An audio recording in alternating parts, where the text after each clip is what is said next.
সুপ্রিয় শিক্ষার্থী, আজ আমি জিরো থেকে কিভাবে ইংরেজির উচ্চারণগুলো শিখতে হয় সেই বিষয়ে একটা ভিডিও নিয়ে তোমাদের সামনে হাজির হয়েছি। আশা করি এই ভিডিওটা দেখলে তোমরা অবশ্যই উপকৃত হবে। যেমন ইংরেজি উচ্চারণ শেখার কোর্স লেকচার 1, এখানে আমি 30টা লেকচারের মাধ্যমে কীভাবে ইংরেজির উচ্চারণগুলো শিখতে হয় সেই উচ্চারণগুলো এবং এই টিক্সের মাধ্যমে কীভাবে আরও শেখা যায় সেই বিষয়গুলো তোমাদের কাছে আমি ক্লিয়ার করে দেবো। ইনশাআল্লাহ তোমরা আমার সঙ্গে থাকলে, আমার এই ভিডিওটা দেখলে অবশ্যই উপকৃত হবে এবং এই অনুযায়ী যদি তোমরা কাজ করে যাও, পড়াশোনা চালিয়ে যাও, তাহলে অবশ্যই তোমরা ইংরেজির জিরো থেকে একবারে হিরো পর্যন্ত পৌঁছে যাবে। এবার আমরা সরাসরি বিষয়ে চলে যাচ্ছি যে শর্ট সাউন্ড অফ এর দুই ধরনের বা বেশ কিছু সাউন্ড আছে বা উচ্চারণ আছে। প্রথমত আমরা আজকে আলোচনা করব এর শর্ট সাউন্ড অফ এর উচ্চারণ আ হয়। কিভাবে হচ্ছে সেটা আমি তোমাদেরকে উদাহরণের মাধ্যমে দেখাই দিচ্ছি।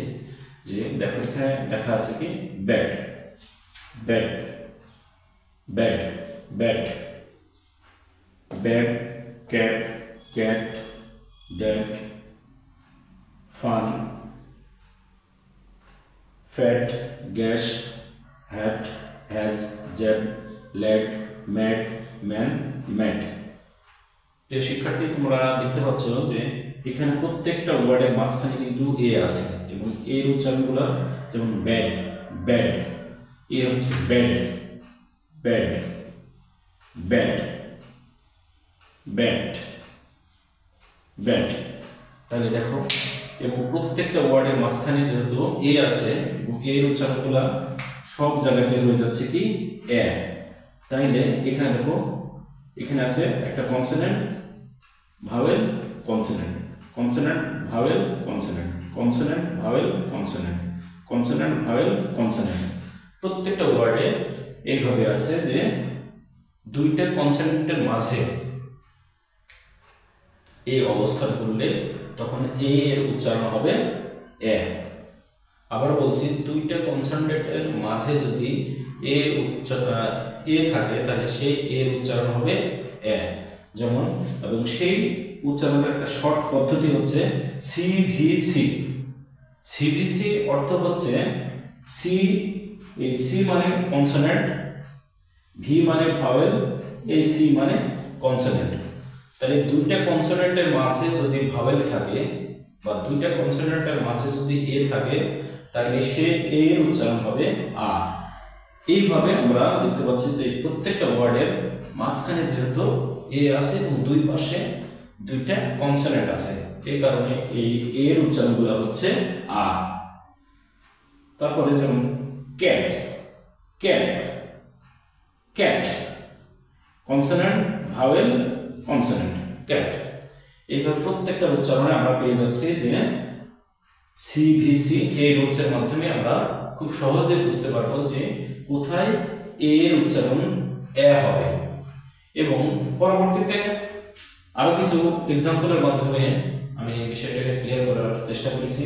কারণ এর উচ্চারণ যখন আমরা দুটো কনসোনেন্টের মাঝে পাচ্ছি তখন এক ধরনের উচ্চারণ হচ্ছে, আবার কনসোনেন্টের মাঝে না থেকে যদি এগুলো ওয়ার্ডের শুরুতে থাকে, দেখো প্রত্যেকটা ওয়ার্ডের শুরুতে এ আছে, এই এইগুলোর উচ্চারণও এখানে আ হবে। যেমন ওয়ার্ডটার উচ্চারণ alive, alive, abide, ability, admit, agree, account, amount, address. দেখো সুপ্রিয় শিক্ষার্থী, এখানে প্রত্যেকটা ওয়ার্ডের শুরুতেই কিন্তু এ আছে, আর এই কারণে এই এর উচ্চারণগুলো এখানে আ হচ্ছে। এবং এখানে কিছু ব্যতিক্রম আছে, এগুলো ওয়ার্ডের শুরুতে থাকা সত্ত্বেও এই এগুলোর উচ্চারণ একটু আলাদা হচ্ছে। সেটা কি হচ্ছে? যেমন এইম, এইল, এয়ার, এইট, এজ, এই প্রত্যেকটা ওয়ার্ড একটু আলাদা। এই ওয়ার্ডগুলোর উচ্চারণ এ থাকা সত্ত্বেও এগুলোর উচ্চারণ এ হচ্ছে, বা ওয়ার্ডের শুরুতে এ থাকা সত্ত্বেও এগুলোর উচ্চারণ এ হচ্ছে। এগুলো একটু ব্যতিক্রম, এগুলো তোমাদেরকে অবশ্যই মুখস্থ রাখতে হবে এবং মনে রাখতে হবে, তাইলে কিন্তু তোমরা অবশ্যই এখান থেকে উপকৃত হবে। সুপ্রিয় শিক্ষার্থী, আজকের মতো এখানে শেষ করছি এবং তোমরা ভালো থাকবে এবং এইভাবে তোমরা বাসায় প্র্যাকটিস করবে এবং এইভাবে তোমরা শিখতে পারবে। ধন্যবাদ সকলকে।